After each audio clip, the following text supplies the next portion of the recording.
জাহিদ বেশ লজ্জা পেয়ে যায় এভাবে মায়ের সাথে কথা বলায়। সে ইতস্তত হয়ে বলে, সরি আম্মু, আমি ভেবেছিলাম ওহি। মিসেস নীলা একটু হেসে বলেন, মেয়েটার সাথে এমন কেন করিস বলতো বাবা? মেয়েটা কত ভালো, তোকে খুব ভালোবাসে। জাহিদ মায়ের কথা গম্ভীর স্বরে বলে, হ্যাঁ, তোমার জন্যই তো ও আমার মাথায় চড়ে বসেছে। যখন তখন কল করে। ও কি জানে না যে আমি গুরুত্বপূর্ণ কাজে থাকি? তাছাড়াও মাথায় কত চিন্তা থাকে আমার। সব মিলিয়ে এতটা ব্যস্ত যে তোমার ফোনও ঠিকমতো তুলতে পারিনি। আর উনি বারবার ফোন দিয়ে বিরক্ত করেন। আচ্ছা, মেয়েটা তো তোকে ভালোবাসে, তাই তো সময় সময় তোর খোঁজ খবর নেয় নাকি? ওকে কে বলেছে আমার এত খোঁজ খবর নিতে? আচ্ছা, রাগ করিস না বাবা, আমি ওকে বুঝিয়ে বলবো। হুম। তা তোর কাজ কত দূরে এগোলো? কোনো খোঁজ খবর পেলি নওরিন আর ওর মেয়ের? আম্মু, খোঁজ খবর তো পেয়েছি, কিন্তু প্রপার প্ল্যান করতে হবে নওরিন খান আর ওনার মেয়ে আনাইশাকে বের করে আনতে। কেউ তোর আসল পরিচয় জানতে পারিনি তো?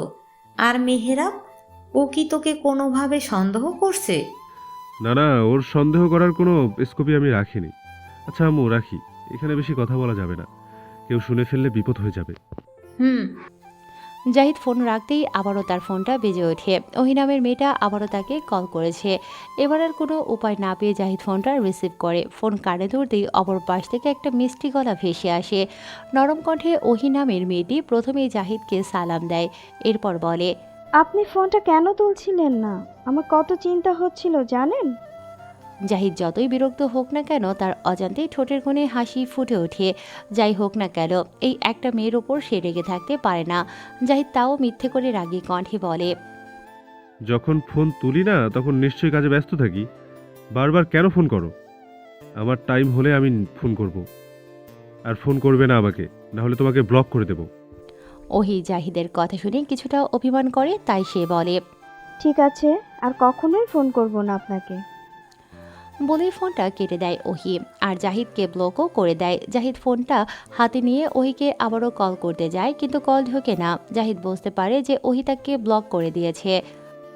এই মেয়েকে নিয়ে আর পারা যায় না, একটু পরেই আবার আনব্লক করবে।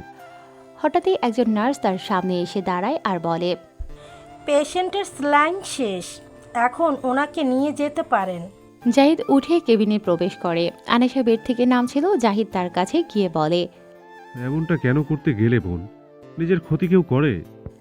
জাহিদের কথায় আনেশা তার দিকে তাকায় আর ছলছল নয়নে বলে, এবারে বেঁচে গেলাম, এই নরক থেকে বোধহয় মুক্তি নেই আমার। জাহিদ কিছু বলতেই যাবে তার আগেই জাহিদের ফোনটা বেজে ওঠে। জাহিদ ফোন কানে নিতেই মেহরাব রাগী কণ্ঠে বলে ওঠে, কোথায় আছো তুমি জাহিদ? আর আয়নাকে এখনো নিয়ে আসছো না কেন? ও যদি পালায় না, তাহলে আজকে তোমার দিন শেষ। তাড়াতাড়ি ম্যানশনে আসো ওকে নিয়ে। বলেই মুখের উপর ফোনটা কেটে দেয় মেহরাব। জাহিদকে কোনো কথা বলার সুযোগই দেয় না। উনি ফোন করেছিলেন তাই না? স্যার তাড়াতাড়ি তোমাকে নিয়ে যেতে বলেছেন। হ্যাঁ চলুন, না হলে উনি আবার রেগে যাবেন। এরপর জাহিদ কেবিন থেকে বের হয়ে যায়। আনেশাও জাহিদের পেছন পেছন বের হয়ে যায়। জাহিদ গাড়ির দরজা খুলে আনেশাকে উঠতে বলে। আনেশাও পেছনের সিটে বসে পড়ে। জাহিদ ড্রাইভ করছে আর আনেশা বাইরের দিকে তাকিয়ে আছে। কিছুক্ষণের মধ্যেই গাড়ি এসে থামে জেহরাল ম্যানশনের সামনে। আনেশা গাড়ি থেকে নেমে ধীর পায়ে ভেতরে প্রবেশ করে। ম্যানশনের মূল ফটকে আসতেই আনেশার গালে সজোরে কারো শক্ত হাতের থাপ্পড় পড়ে। তার সামলাতে না পেরে আনেশা নিচে পড়ে যায়। এমনিতেই তার প্রেশার লো, ঠিকমতো দাঁড়াতে পারছে না, তাই থাপ্পড় খেয়ে তার সামলাতে পারেনি বেচারি। ছলো চোখে সে সামনে তাকাতেই দেখতে পায় মেহরাব রাগী দৃষ্টিতে তার দিকেই তাকিয়ে আছে। মেহরাবের চোখ দেখে মনে হচ্ছে আগুন ঝরছে। আনেশা একটু ভালো করে পাশে তাকাতেই দেখতে পায় ফাইজা পায়ের উপর পা তুলে সোফায় বসে আছে আর তার দিকেই তাকিয়ে মুচকি মুচকি হাসে। মেহরাব আনেশার চুল ধরে তাকে টেনে তোলে। মেহরাব এত শক্ত করে চুলের মুঠি ধরেছে যে আনেশার যেন জানটাই যায় যায় অবস্থা। আনেশা মৃদু চিৎকার করে ওঠে আর কাঁদতে কাঁদতে বলে, আমার লাগছে, প্লিজ ছাড়ুন। এই ছোট লোক, তোর আসতে এত দেরি হলো কেন? হ্যাঁ, কার বেডে শুতে গিয়েছিলি তুই? আমার রক্ষিতা হয়ে তুই অন্য পুরুষকে খুশি করছিলি নাকি? আমাকে দিয়ে তোর হয় না? বলে মেহরাব আনেশাকে ছেড়ে দেয়। ছেড়ে দিতেই আনেশা আবারও নিচে বসে পড়ে। মেহরাবের এত জঘন্য কথা শুনে তার গা গোলাচ্ছে। একটা মানুষ এত বাজে কথা কিভাবে বলতে পারে? তখনই ফাইজা বসা থেকে উঠে আসে। মেহরাবের পাশে এসে দাঁড়িয়ে তার হাতে হাত রেখে আনেশাকে উদ্দেশ্য করে মেহরাবকে বলে, আরে এসব প্রস্টিটিউটদের তো এইসবই কাজ, দেহ দেখিয়েই তো ব্যবসা করে এরা। তুমি ওর সাথে এত কথা কেন বলছো? এইসব রাস্তার মেয়েদের স্ট্যাটাস আমাদের স্ট্যাটাসের সাথে মেলে না। তুমি ঠিকই বলেছ, এইসব রাস্তার মেয়েদের সাথে কথা বলতে আমার রুচিতে বাঁধছে। বলেই মেহরাব নিজের রুমের দিকে পা বাড়ায়। ফাইজা আনেশার সামনে হাঁটু গেড়ে বসে বলে, কি বলেছিলাম কালকে মনে আছে? আজকে থেকেই তোর পতন হবে। পতন শুরু হয়ে গিয়েছে তোর। আমার সব কিছু দখল করতে চাইছিলি তাই না? এবার দেখ কিভাবে তোকে আমি শেষ করে দিই। তোর জীবনকে আমি জাহান্নাম বানিয়ে দিতে এসেছি। মেহরাব এখন আমার হাতের পুতুল, ওকে আমি যেটা বলবো সেটাই করবে। বলেই অট্টহাসিতে ফেটে পড়ে ফাইজা। এরপর হাসি থামিয়ে একজন মেয়েটকে ডাকে। জি ম্যাম। ওকে ওর রুম দেখিয়ে দাও। বলেই ফাইজা সেখান থেকে চলে যায়। আনেশা এখনও নিচে বসে আছে। সবকিছু তার মাথার উপর দিয়ে যাচ্ছে। মেহরাব তার সাথে খারাপ ব্যবহার করে, কিন্তু কেউ যদি তাকে কিছু বলে তখন মেহরাব তাকে ছেড়ে দেয় না। তবে আজকে মেহরাবের কি এমন হলো যে ফাইজার কথায় কোনো রকমের প্রতিক্রিয়া করলো না? আনেশার ভাবনার মাঝে মেয়েটি বলে ওঠে, এই যে মহারানী, আপনাকে কি এখন নিয়ে যাওয়ার জন্য গাড়ি আনতে হবে নাকি? চল ভেতরে, নাহলে ম্যাম আমাকে কাজ থেকে বের করে দেবেন। বলেই মেয়ের সামনে হাঁটতে লাগে। আনিশা অনেক কষ্টে নিজের দুর্বল শরীরটা নিয়ে উঠে দাঁড়ায়। এখনও তার মাথা ঘুরছে, তাও নিজেকে সামলিয়ে মেয়েদের পেছন পেছন যায়। মেয়ের একটা রুমের সামনে এসে থামে। বাইরে থেকে রুমটা দেখে মনে হচ্ছে কোনো স্টোর রুম। মেয়েটি রুমের তালা খুলে আনিশাকে ধাক্কা মেরে রুমের দরজা বন্ধ করে সেখানেই দাঁড়িয়ে থাকে।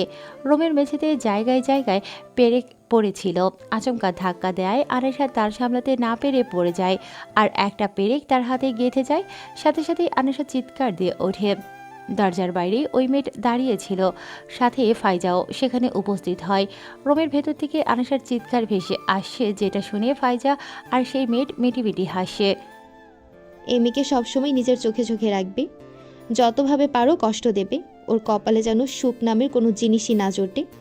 যতদিন না আমার আর মেহরাবের এঙ্গেজমেন্ট হচ্ছে ততদিনে এই মেয়েকে আমি শান্তিতে থাকতে দেব না। ঠিক আছে ম্যাম, আপনি একদমই চিন্তা করবেন না। আমি এই মেয়ের শান্তিতে থাকা একদম উড়িয়ে দেব। এই জন্যই তো তোমাকে এখানে আনা।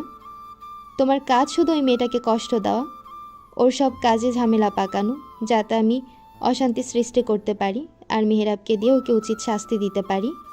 এরপর ফাইজা একটা ওষুধের প্যাকেট মেয়েদের দিকে এগিয়ে দেয় আর বলে, ওই ওষুধটা নিয়ম করে 3 বারই মেহরাবের খাবারের সাথে মিশিয়ে দেবে। একবেলাও যেন ভুল না হয়, তাহলে তোমার খবর আছে। মেট ফাইজার হাত থেকে ওষুধটা নিয়ে নিজের ওনার নিচে নিয়ে বলে, ঠিক আছে ম্যাম, আমি একদম নিয়ম করে স্যারের খাবারের সাথে ওই ওষুধটা মিশিয়ে দেব। এবার দরজা খোলো, আমি ভেতরে যাব। একটু দেখা করে আসি মেহরাবের আনার সাথে। মেটটি ফাইজার কথায় স্টোররুমের দরজা খোলে। ফাইজা ভেতরে প্রবেশ করতেই দেখতে পায় আনিশা মেঝেতে বসেই নিজের হাত চেপে ধরে আছে আর ফোপাচ্ছে। কেমন লাগলো? ফাইজার কথা শুনেই আনিশা পেছনে মোড়ে। ফাইজার মুখে আছে এক শয়তানি হাসি।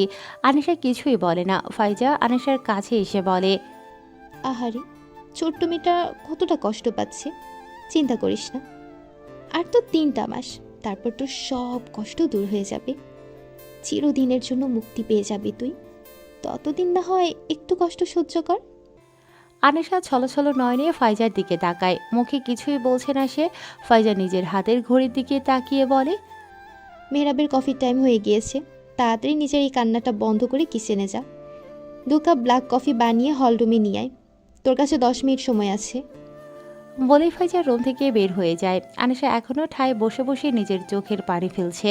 তখন সেই মেয়েট রুমে এসে আনিশার যেই হাতে পেরেক গেঁথে গিয়েছে ইচ্ছে করে সেই হাত ধরেই জোরে টান দেয় আর বলে, এই মেয়ে, ম্যাম কি বলে গেল কানে যায়নি নাকি তোর? এখনো বসে বসে কাঁদছিস? উঠ তাড়াতাড়ি ওঠ, দেরি হয়ে গেলে স্যার আর ম্যাম দুজনই রেগে যাবেন। টানাটানির ফলে আনিশার হাতে পেরেকটা আরও গেঁথে যায়। এবার হাতে বেশ যন্ত্রণা হচ্ছে তার। এই মেয়ে ওঠ তাড়াতাড়ি। আনিশা কাঁদতে কাঁদতে বলে, আমার ছেড়ে দিন, আমার হাতে খুব যন্ত্রণা করছে। ও, কাজে ফাঁকি দেওয়ার ধান্দা তাই না? দাঁড়া, ম্যামকে এক্ষুনি বলছে। না না, ওনাকে বলতে হবে না, আমি যাচ্ছি। আনিশার কথা শুনে মেয়েটি তার হাত ছেড়ে দেয়। আনিশা হাসতে করে উঠে রুম থেকে বের হয়ে কিচেনে চলে যায়। হাতের ক্ষত নিয়ে আনিশা 2 কাপ কফি বানিয়ে হল রুমের দিকে নিয়ে যেতে লাগে।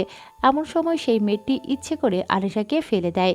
পড়ে যাওয়ার ফলে কফির কাপগুলো পড়ে ভেঙে যায়। মেয়েটি শয়তানি হাসি দিয়ে ফাইজাকে ডাকতে লাগে। ফাইজাও বুঝতে পেরেছে যে আনিশাকে কষ্ট দেওয়ার জন্য মেয়েটি নিজের কাজ শুরু করে দিয়েছে। এবার তাকে নিজের কাজ শুরু করতে হবে। বাঁকা হেসে সোফা থেকে উঠে কিচেনের দিকে পা বাড়ায় ফাইজা। আনিশা কাঁপা কাঁপা হাতে ট্রেতে ভাঙা কাপের টুকরোগুলো তুলছে। হঠাৎই তার হাতের উপর ফাইজা পা তুলে ভাঙা টুকরোগুলোর উপর চেপে ধরে। একে তো হাতে পেরেক গেঁথে গিয়েছে, আর এখন ফাইজা তার সেই হাতের উপর পা দিয়ে চেপে ধরেছে। কিছু কিছু টুকরো তো হাতের তালুতে গেঁথে গিয়েছে। আনিশা আর চুপ করে থাকতে পারল না, সেবার ডুকরে কেঁদে ওঠে। ফাইজা বাঁকা হেসে পা দিয়ে আনিশার হাতটা আরও জোর করে চেপে ধরে। খিরে হতভাগী, আমার তো স্বাদের দামি কাপ দুটো তুই ভেঙে ফেললি। এই ছোট লোকের বাচ্চা, তোর সাহস কিভাবে হয় যে তুই এই কাপ দুটো ভেঙে ফেলিস? একটা কাজও তো ভালো মতো করতে পারিস না। তখনই পাশ থেকে সেই মেয়েটি বলে ওঠে। কি বলছেন ম্যাম? ও আর কোনো কাজ না পারলেও শরীর দেখে ব্যবসা ভালোই করতে পারে।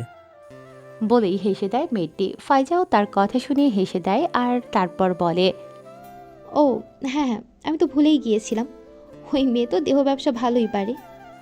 ফাইজার কথা শুনে আনিশার চোখ দিয়ে অনর্গল পানি পড়ছে। ফাইজা এখনও আনিশার হাতের ওপর থেকে পা সরায়নি। আনিশা সহ্য করতে না পেরে কাঁদতে কাঁদতে বলে, দয়া করে আপনার পাটা একটু সরান, হাতে লাগছে আমার। প্লিজ সরান না পাটা, খুব ব্যথা করছে হাতে, ভাঙার টুকরোগুলো গেঁথে গিয়েছে। ফাইজা বাঁকা হেসে বলে, ছাড়বো? এত সহজে কি ছেড়ে দেওয়া ভালো হবে?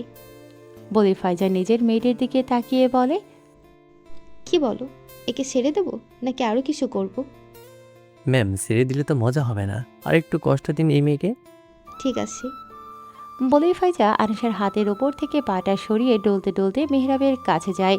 মেহরাব সোফার ওপর বসে ল্যাপটপে কিছু ইম্পর্ট্যান্ট কাজ করছিল। তখনই ফাইজা এসে মেহরাবের পাশে বসে বলে, বেবি, যা বলার তাড়াতাড়ি বলে ফেলো, আমার এত সময় নেই, ইম্পর্ট্যান্ট কাজ করছি। ফাইজা বুঝতে পেরেছে যে মেহরাবের মেজাজ এখন বেশ গরম আছে, আর ফাইজা তো এটাই চায়। ফাইজা শয়তানি হাসি দিয়ে বলে, মেহরাব, ওই ছোট লোক মেয়েটা আমার পছন্দের কাপ দুটো ইচ্ছে করে ভেঙে ফেলেছে। আমি ওকে কিছু বলতে না বলতেই ওই মেয়ে বলেছে বেশ করেছে ভেঙেছে, দরকার হলে নাকি আরও ভাঙবে। জানো, ও আমাকে ধাক্কা দিয়ে মারতেও যাচ্ছিল। আমার মেয়ের তো আমাকে ধরে ফেলেছিল, না হলে তো আজকে কাপের ভাঙা টুকরোর মধ্যে পড়ে যেতাম। তো আমি কি করব? তোমাদের ব্যাপার তোমরা বুঝে নাও, আমি এখন ব্যস্ত আছি, এইসব ফালতু কাজে আমাকে ইনভলভ করবে না। ফাইজার কথায় মেহরাব উঠছে না দেখে ফাইজা আবারও ন্যাকামো করে বলে, মেহরাব বেবি, তুমি আমার কথা শুনবে না? মেহরাব চুপ করে কাজ করতে থাকে। ফাইজা তাও মেহরাবের কানের কাছে ঘ্যান ঘ্যান করেই যাচ্ছে। মেহরাবের এবার রাগ উঠে যায়। সে ল্যাপটপটা শব্দ করে বন্ধ করে বসা থেকে উঠে দাঁড়ায় আর কিচেনের দিকে এগিয়ে যায়। ফাইজা ও মেহরাবের পেছন পেছন যায়। মেহরাব গিয়ে দেখে আনিশা নিচে বসে বসে কাছে। তার হাতটা বেশ বাজেভাবে জখম হয়ে গিয়েছে। আনিশার হাত দেখে মেহরাবের বুকের ভেতরটা ধক করে ওঠে। তখনই ফাইজা মিথ্যে করে কাঁদতে কাঁদতে মেহরাবের কাছে এসে বলে, দেখেছো মেহরাব, এই মেয়েটা কত চালাক। তুমি আসার আগে নিজের হাত কেটে তোমার সিম্পাতি পাওয়ার জন্য ঢং করছে। মেহরাব, তুমি তো জানোই ওই কাপগুলো আমার কতটা পছন্দের। প্লিজ একে তুমি আজকেই শাস্তি দাও। মেহরাব চলে যেতে নেয়, কিন্তু ফাইজা আবারও তার হাত ধরে টেনে নিয়ে আসে আর কানের কাছে একাধারে ঘ্যান ঘ্যান করতে থাকে। একসময় মেহরাবের মেজাজ সপ্তম আকাশে উঠে যায়। একে তো একটা ইম্পর্ট্যান্ট কাজ করছিল, তার উপর ফাইজা এসে তার কাজে ব্যাঘাত ঘটাচ্ছে। মেহরাব নিজের হাত মুষ্টি বদ্ধ করে নিজের রাগকে কন্ট্রোল করার চেষ্টা করছে, কিন্তু সে কিছুতেই নিজের রাগকে কন্ট্রোল আনতে পারছে না। এক পর্যায়ে গিয়ে মেহরাব আনিশার কাছে যায়, তার হাত ধরে উঠিয়ে টানতে টানতে হলরুমে নিয়ে যায় আর তাকে জোরে ধাক্কা মারে। ধাক্কা মারার ফলে আনিশা সরাসরি গিয়ে সেন্টার টেবিলের ওপর পড়ে। সেন্টার টেবিলটা কাচের না হওয়ায় আনিশা বেশি ব্যথা পায়নি, তবে পড়ে যাওয়ার ফলে সেন্টার টেবিলের ওপর থাকা জিনিসগুলোর সাথে সাথে নিচে পড়ে ভেঙে যায়। আনিশাও বেশি আঘাত পায়। মেহরাব আনিশার কাছে গিয়ে তার চুলের মুঠি ধরে টেনে তুলে আর বলে, এই ছোট লোক, কাজের সময় মন কোথায় থাকে তোর? আমার এত দামি কাপ দুইটা কেন ভেঙেছিস বল? আনিশা কোনো কথা বলতে পারছে না, হাতের যন্ত্রণায় কাতরাচ্ছে বেচারি। মেহরাব আবারও জিজ্ঞেস করে, তোকে এখনো বাঁচিয়ে রেখেছি এটা জানা সত্ত্বেও যে তুই আমার পরিবারের খুনির মেয়ে। আর তুই এটারই প্রতিশোধ নিচ্ছিস, তাই না? ঠিক বাপ মায়ের মতোই তো হয়েছিস। আমার ক্ষতি করছিস তুই। তোকে বাঁচিয়ে রাখাই আমার উচিত হয়নি। বলেই মেহরাব আনেশাকে ছেড়ে দেয়। ছেড়ে দিতেই আনেশা আর নিজের ব্যালেন্স ধরে রাখতে পারে না, লুটিয়ে পড়ে ভাঙা জিনিসগুলোর ওপর। মেহরাব এদিক ওদিক কিছু একটা খোঁজে, হঠাৎই তার চোখ পড়ে একটা কাচের জগ। মেহরাব কিছু না ভেবেই সেটা তুলে আনে। যেই না আনেশাকে জগটা দিয়ে মারতে যাবে, অমনি মেহরাবের নাক দিয়ে গল গল করে রক্ত পড়তে শুরু করে। মেহরাবের হাতটা আপনা আপনি নিজের নাকে চলে যায়, তার হাত ভরে যাচ্ছে রক্তে। মেহরাবের চোখের সামনে সবকিছু ঘোলাটে হয়ে আসে, তার হাত থেকে জগটা পড়ে যায়। মেহরাব নিজের মাথা চেপে ধরে জোরে জোরে চিৎকার করে ওঠে, যন্ত্রণায় তার মাথা ছিঁড়ে যাচ্ছে। মেহরাব দু হাত দিয়ে মাথা চেপে ধরে নিচে বসে পড়ে, যন্ত্রণায় কুকড়ে উঠছে বারবার। হঠাৎ করে মেহরাব ও নিজের জ্ঞান হারায়। মেহরাবকে জ্ঞান হারাতে দেখে ফাইজা ঘাবড়ে যায়। ফাইজা দ্রুত মেহরাবের কাছে ছুটে যায়। মেহরাবের কাছে গিয়ে তাকে ডাকতে থাকে, কিন্তু তার কোনো সাড়া শব্দ সে পায় না। ফাইজা মেয়েটকে পানি আনতে বলে, বেশি অনেকবার পানির ছিটা দিয়েও কোনো কাজ হয় না। ফাইজার কোনো উপায় না পেয়ে জাহিদকে ডাকতে থাকে। ম্যানশনের বাইরে সব গার্ড থাকে, ফলে ম্যানশনের ভেতর এতক্ষণ কি হয়েছে সেটা জাহিদ জানেও না। ফাইজার ডাক শুনে জাহিদ তাড়াতাড়ি ম্যানশনে প্রবেশ করে। ম্যানশনে ঢুকতেই তার চোখ কপালে উঠে যায়। মেঝেতে রক্তের ছড়াছড়ি। আনেশা মেঝেতে অজ্ঞান হয়ে পড়ে আছে, তার একটু দূরে মেহরাবও মেঝেতে লুটিয়ে আছে। দাঁড়িয়ে কি দেখছো? ডক্টরকে ডাকো তাড়াতাড়ি। হ্যাঁ ম্যাম, আপনি এক্ষুনি ডক্টরকে ডাকছি। কিন্তু ম্যাম, আনাইশা ম্যামকে। আর বলতে পারল না জাহিদ, তার আগেই ফাইজার আগে চিৎকার দিয়ে বলল, ওই ছোট লোকটাকে ম্যাম কেন বলছো? ওর জন্যই আজকে মেহরাবের এই অবস্থা। ওর কথা তো ভাবতে হবে না, তুমি তাড়াতাড়ি ডক্টরকে ডাকো। জাহিদও আর দেরি করে না, সে তাড়াতাড়ি ডক্টরকে কল দেয়। কিছুক্ষণের মধ্যেই একজন ডক্টরও চলে আসে। মেহরাবকে তার রুমে নিয়ে যাওয়া হয়েছে, আর আনেশাকেও কিছু মেয়েট এসে তার রুমে নিয়ে গিয়েছে। ফাইজার অগোচরে জাহিদ একজন ফিমেল ডক্টরকেও ডেকেছিল, যেন তিনি আনেশার ট্রিটমেন্ট করে দেন। ফিমেল ডক্টরটি আনেশার ট্রিটমেন্ট করে চলে যান। ফাইজা এখনও মেহরাবের রুমেই আছে। মেহরাবকে ডক্টর এখনও দেখছেন। ফাইজা ভেতর থেকে রুম লক করে দিয়েছে, যাতে কেউ ঢুকতে না পারে। ডক্টর, ওর কি হয়েছে? হঠাৎ করে আমার নাক দিয়ে রক্ত কেন বের হচ্ছিল? ম্যাম, আমি যে ওষুধটা আপনার বাবাকে দিয়েছিলাম সেই ওষুধটাই তো স্যারকে দিয়েছিলেন, তাই না? হ্যাঁ, কিন্তু আপনি হঠাৎ এই প্রশ্ন কেন করছেন? আপনি কি ওষুধটার বেশি ডোজ দিয়েছেন স্যারকে? না, আপনি যতটুকু বলেছিলেন ততটুকুই দিয়েছি। সেই অনুযায়ী দিলে তো এমন হওয়া কথা না। রুমে ফাইজার মেয়েটও ছিল। এই মেয়েটি ফাইজার খুব বিশ্বস্ত। সে ফাইজার সব কাজের সাথে জড়িত থাকে, তাই ফাইজাও তাকে বিশ্বাস করে। ফাইজা জেহরায়েল ম্যানশনে আসার সময় এই মেয়েটকে সাথে করে নিয়ে এসেছে তার কাজ করার জন্য। ফাইজা মেয়েটির দিকে রাগের দৃষ্টিতে তাকায়। মেয়েটি ভয়ে কাঁপতে কাঁপতে বলে, সরি ম্যাম, স্যারের পানিতে ওষুধ মেশাতে গিয়ে একটু বেশি পড়ে গিয়েছিল। মেয়েটির কথা শুনে ডক্টর বলেন, এই জন্য এমন হয়েছে। এই মেডিসিনটা বেশি পাওয়ারফুল, সবার বডি এটা নিতে পারে না। ম্যানার স্যারের ক্ষেত্রেও তাই হয়েছে। ওভারডোজের ফলেই নাক দিয়ে রক্ত পড়েছে, আর এতটা ভায়োলেন্ট হয়েছিলেন উনি। তাহলে এখন কি করব? আমি অন্য মেডিসিন দিচ্ছি, তাহলে উনি একদম সুস্থ হয়ে যাবেন, এত ভায়োলেন্টও হবেন না। না না, মেডিসিন চেঞ্জ করা যাবে না। ড্যাড এটাই ওকে দিতে বলেছে। না, আমি কোনো কিন্তু শুনতে চাই না। আমি বা ড্যাড কেউই চাই না মেহরাব সুস্থ হয়ে উঠুক। ও সুস্থ হলেই আমাদের জন্য বিপদ হয়ে যাবে, ওকে আরও অসুস্থ করতে হবে। কিন্তু ম্যাম, এই মেডিসিনের ফলে উনি ওনার স্মৃতিশক্তি হারিয়ে যেতে পারে, এমনকি সেটাকেও হতে পারেন। এই ওষুধটা ব্রেনে খুব চাপ সৃষ্টি করে, যার ফলে মানুষ নিজের কন্ট্রোল হারিয়ে ফেলতে পারে। আর তাছাড়াও আরও ক্ষতি হতে পারে। ওনার জন্য এটা একদমই ভালো না। আপনাকে এত কথা কে বলতে বলেছে? আপনি নিজের কাজ করে এখান থেকে চলে যান। ওকে ম্যাম, তবে যা বললাম একটু ভেবে দেখবেন। এত ওনার ক্ষতি হচ্ছে, বউ লাভ হচ্ছে না। সেটা আপনাকে না ভাবলেও চলবে। এখন যান আপনি। এই, ওনাকে এগিয়ে দিয়ে আসো। ডক্টরও আর কিছু বলতে পারেন না, কারণ তিনি আর একটা কথা বলে ওনার ক্যারিয়ার হুমকির মধ্যে পড়বে। আর কেউই চাইবে না কষ্ট করে গড়ে তোলা ক্যারিয়ার শেষ করে দিতে। আনিশা খাটের উপর শুয়ে আছে আর ঠকঠক করে কাঁপছে। খাট বলে ভুল হবে, একটা তক্তার উপর পাতলা একটা তোষক বিছানো আছে, একটা কাঁথাও নেই যে গায়ে জড়িয়ে শোবে। একদিকে হাতে অসহ্য যন্ত্রণা, আর অন্যদিকে শরীরে কাঁপিয়ে জ্বর এসেছে তার। নিজেকে কোনো রকমে গুটিয়ে নিয়েছে সে। হাতে যন্ত্রণা যন্ত্রণায় ঘুমও আসে না, সাথে পিপাসাও পেয়েছে প্রচুর। খাট থেকে ওঠার ক্ষমতাও নেই, শরীরটা তার এতই দুর্বল, মনে হচ্ছে এখনই জানটা বের হয়ে যাবে। ফাইজা আর তার মেড রাতে ঠিকমতো খেতেও দেয়নি তাকে। আনিশার চোখ দিয়ে টপ টপ করে পানি পড়ছে। হঠাৎই স্টোর রুমের দরজাটা খুলে যায়। আনিশা পিটপিট করে সেদিকে তাকায়, কিন্তু শুধু ছায়াবাদে আর কিছুই দেখতে পাচ্ছে না সে। ধীরে ধীরে সে